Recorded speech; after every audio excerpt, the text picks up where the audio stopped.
For years, the stories coming out of Appalachian coal country have been grim: addiction, black lung disease, and economic decline. But a new story is now emerging, one where people in recovery are helping their communities recover. Jeffrey Brown reports from Hazard, Kentucky. I love an actual book, obviously. 43-year-old Mandy Fugit-Scheffel has long dreamed of having a place where she and fellow readers could gather to discuss books in her small town of Hazard, Kentucky. It's just so out of what I typically read. But it wasn't until January of 2020 that her dream became a reality, when she opened this small bookstore in downtown Hazard. Access to a bookstore was 2 hours away, so I knew there were other people here that would buy into this idea. What made you think you could make it work? Well, that's, a lot of people ask that. Yeah? What kind of things did you hear? That's exactly what my husband said. Yeah. He said, people don't even read physical books anymore, Mandy. And I'm like, well, I do. Yeah. And I know a community of people who do, and I think this will work. Called Red Spot at Newt, her bookstore has not only survived, but thrived. First through a major flood and then the pandemic. You know, as far as Appalachian literature, which is the best-selling section of the store, Silas House, Robert Gipe, Gurney Norman, who's originally from Hazard, he sells well.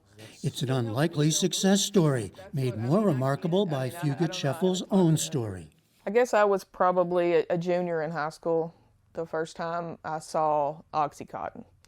And from that point on, I mean, from the very first one, I knew that this is what I needed. After several years of daily opioid use, she kicked her addiction in 2005. And opening the bookstore has given her life a new meaning. It was like I finally had found my purpose in my community. And when that happened, just doors opened that I didn't even know I was knocking on. I couldn't believe that there was a bookstore in Hazard, Kentucky. It's a story that's becoming more common here, says author and journalist Sam Quinones, who's written 2 books about the nation's ongoing opioid crisis. He also recently reported on Hazard, a town of about 5,000, for the online publication The Free Press. I knew of Hazard, Kentucky only as a place of terrible devastation due to the opioid epidemic. More than 100,000 Americans are still dying every year from drug overdose, fueled largely by the synthetic opioid fentanyl. It's a problem that continues to plague towns like Hazard across Kentucky, a state with some of the highest overdose death rates in the nation. Coupled with the collapse of coal mining, Quinones says he was expecting to write a different story when he came to town. But I began to see some things that I just didn't expect really to see, which is tiny businesses started by local people. A lot of business owners are in recovery from pain pill addiction, and a lot of employees are also in recovery. did it feel counterintuitive to you in a way? It did not feel counterintuitive to me at all. Recovering addicts, and they're very much like fossil fuels, like energy rising from decay. And if you find ways of utilizing that energy, it can really benefit your business, but also your town and your community. And that's exactly the story of Hazard, Kentucky.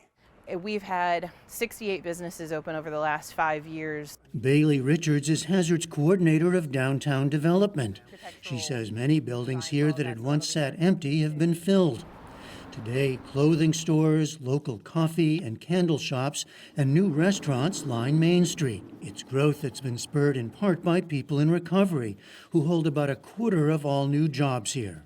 I mean, when you have this whole population that for 20 years during kind of the really bulk of the opioid epidemic that were just kind of like locked out of being able to do these things, and now as they get clean and they start having these opportunities, they're taking it and they're running with it. $87.98. That includes 45-year-old Stephanie Callahan, the owner of Hot Mess Express 606. Hot mess, Where's that come from? because I am a mess. Callahan also says it's a nickname she picked up from friends and family, dating back to her days battling opioid addiction in her 20s. She kicked that addiction 14 years ago when her son was born. And in 2021, her life changed again when she quit her full-time job and opened this clothing and fashion store catering to plus-size women. I'm like, okay, there is nowhere in Hazard to shop. I'm a big girl, so I needed a place because after the cold left, we kind of lost all of our stores, and I was like, okay, we gotta have some clothes because I can't go to church looking like this. What did people say to you when you said, I'm going to start a clothing store? Told me I was crazy. Crazy. People's like, you're crazy, and I'm like, yeah, I probably am. I had 3 men tell me in one day that I'd never make it. So I'm like, I will show you. I miss you. 3 years later, Callahan has shown them. Hot Mess Express is often packed with customers, and a few weeks ago she opened a second store offering men's clothing. It's all a testament, she says, to how far both she and her hometown have come. People just started coming in and it just took off. But I think people are just tired of nothing being here because in my addiction, I would just get bored and be like, okay, let's just go get high. There was nothing to do, but now like we can come downtown, we can shop, we can eat. Not only is business slowly coming back, so are some former residents. So let's skip and go down to the G string and do that. Today, Luke Davis teaches guitar and serves as director of operations at an art center in downtown Hazard, itself a sign of the new times. For several years, he toured across the nation as a professional country musician based in Nashville. But in 2017, after heavy drinking and drug use derailed his career, Davis says he knew he needed a change. My life was completely unmanageable. I couldn't stand me. People couldn't stand me. I couldn't function at all. And the idea was to come home and figure out a way to get clean. Davis says Hazard's recovery community has been crucial to him staying sober, and he now wants to stay to help rebuild what's been lost. I spent so much time drained on the community that it's very, very gratifying to be able to contribute something and to be of value to my community. Still, economic progress in Hazard and across Appalachia remains uneven as drug addiction rages on. Even still, Sam Quinones believes Hazard now has a fighting chance and offers a model for other small towns. This attitude that we need to find some big solution, some big factory with 250 jobs, whatever, those factories aren't coming here.